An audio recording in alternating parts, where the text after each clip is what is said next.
we know the grandeur of the Maya pyramids. We've heard of the Aztec sacrifice rituals. They are the superstars of the ancient Americas. But when we dig down to the roots of Mesoamerica's complex tree of civilizations, we encounter a mother culture, far older, far more mysterious, and perhaps far more fundamental. They took the first steps. Perhaps they invented writing, the calendar, that iconic ballgame, maybe even the very idea of building pyramids. They laid the foundation for all the great civilizations that followed: Maya, Zapotec, Teotihuacan, Aztec. Olmec traces are in the DNA of them all. And they left behind colossal, frowning stone heads, weighing tons, buried deep in the jungle, like silent, judgmental sentinels staring out from the past. This is the story of the Olmec, the story of the America's first great civilization, and its unsolved secrets. Welcome to the Shard of History. The Olmec world was born in the tropical, humid, swampy lowlands of modern-day Mexico in the states of Veracruz and Tabasco. This was not an easy landscape: dense rainforests, slow-moving rivers, annual floods. But it was also incredibly fertile. Around 1500 BCE, in this challenging but rich land, the first major Olmec center emerged, San Lorenzo. And for roughly 1,000 years, the Olmec culture was the dominant force in the region. Most of what we know about them comes from excavations at major centers like San Lorenzo, Venta, and Tres Zapotes. But the first thing that comes to mind when we think of the Olmec is, undoubtedly, those colossal stone heads. 17 have been found so far. The oldest and largest are from San Lorenzo. Some stand over 3 meters tall and weigh more than 40 tons. That's the weight of several adult elephants, all carved from volcanic basalt, and all appear incredibly realistic, like individual portraits. Thick lips, broad noses, and most importantly, the distinctive, helmet-like headgear they all wear, adorned with different details on each head.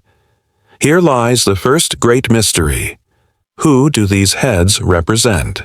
The most common theory is that they are portraits of Olmec rulers. Those helmet-like headpieces might have indicated their royal or military status. The fact that each head has distinct facial features, different expressions, strengthens the idea they were made to immortalize individual leaders, like snapshots of kings at the height of their power. But this is just a theory. Other possibilities exist. Perhaps they represent gods, legendary heroes, or even victorious, or maybe sacrificed, players from that ritual ballgame. Or maybe all of the above. We know so little about the Olmec religion. The second mystery: how were they made and transported?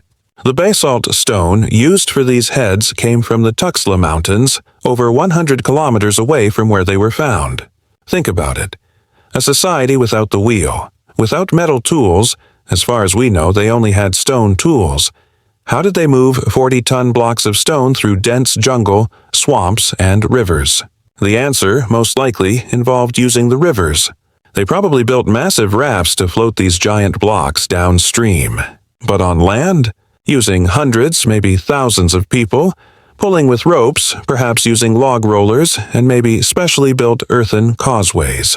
This is an incredible feat of engineering, logistics, and social organization, perhaps not on the scale of the Egyptian pyramids, but astonishing nonetheless. Organizing, feeding, and motivating that many people points to a powerful central authority.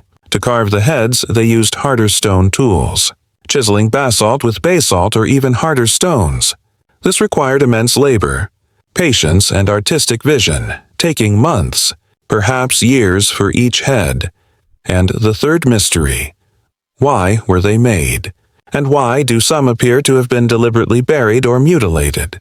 These heads were likely erected in ceremonial centers like San Lorenzo and Venta to represent power, authority, and perhaps a divine connection. Maybe they were part of ancestor worship, the power of the deceased king transferred into stone. However, the way some heads were found is even more puzzling. At San Lorenzo, many heads were found carefully buried in lines, as if a ritual killing or perhaps an act of concealing sacred objects. Even more intriguing, some heads show signs of deliberate mutilation, recarving, or defacement. Was this done symbolically when a ruler died or was overthrown to neutralize his power? Or are these scars of rebellion or conquest by a rival group? This could be a silent clue to potential internal conflicts within Olmec society.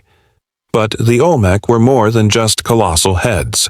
They were the culture that planted the seeds of Mesoamerican civilization. Centers like San Lorenzo and Venta were not just settlements. They were complex religious and political hubs. San Lorenzo was built on a massive artificial plateau, an engineering marvel created by moving millions of cubic meters of earth.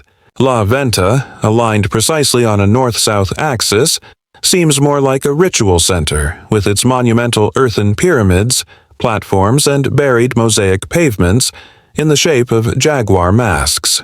The Great Pyramid at La Venta was the largest structure in Mesoamerica at the time, a precursor to the later Maya pyramids. These centers were the heart not only of religious ceremonies but also of regional trade and politics. Their art was also incredible. Not just the monumental basalt sculptures, but also their unparalleled mastery of jade carving. Jade, for them, was more valuable than gold, imbued with spiritual significance. Its source was hundreds of kilometers away in Guatemala, indicating extensive trade networks.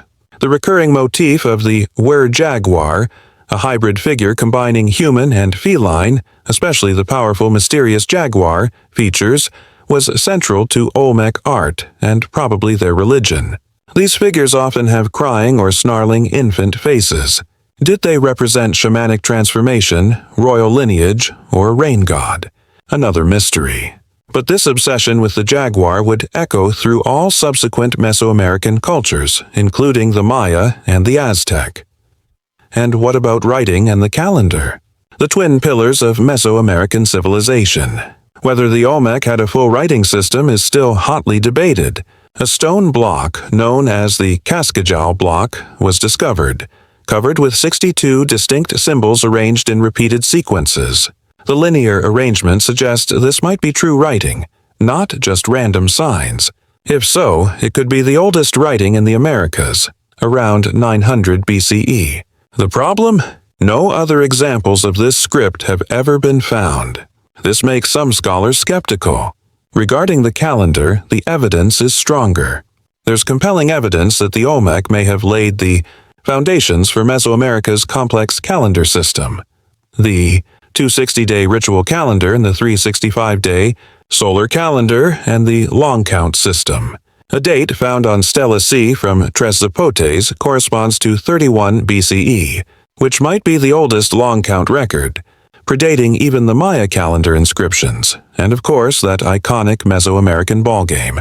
Played with a heavy rubber ball, hit with the hips or elbows, this game carried deep ritualistic, perhaps symbolizing a cosmic battle, and political, settling disputes, significance. Its origins likely trace back to the Olmec. A ball court found at San Lorenzo is one of the earliest known examples.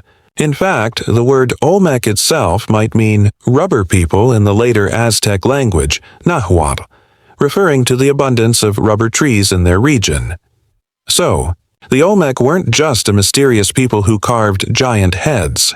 They were the mother culture that created the cultural DNA of Mesoamerica.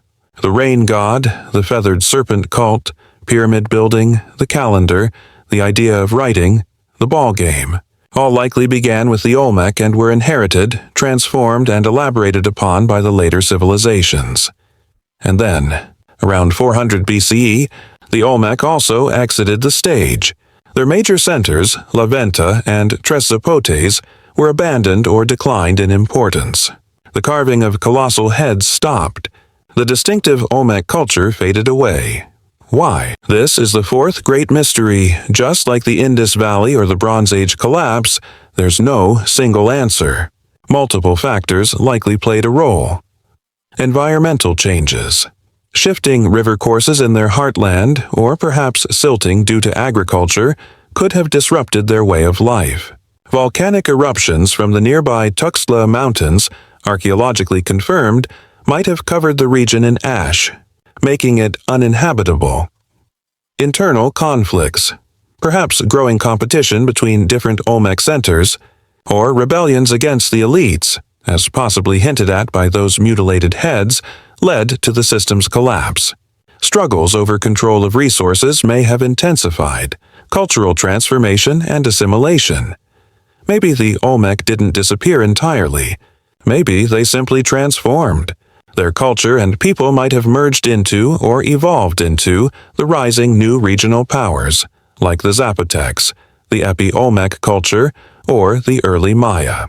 It might have been less of a collapse and more of a transition. What is certain is that when the Olmec faded, the cultural legacy they left behind continued. To shape Mesoamerica for thousands of years, they were the first great echo of the Americas, the deep foundational note upon which all subsequent melodies were built. Those colossal, frowning heads still stare at us from the silence of the jungle. We can't quite decipher the expression on their faces. We don't fully know their story. But their very existence is powerful proof of how deep, how diverse, and how full of missing pieces our shared human history truly is. Thank you for subscribing to the Shard of History. We will keep listening to the silent stones of the past,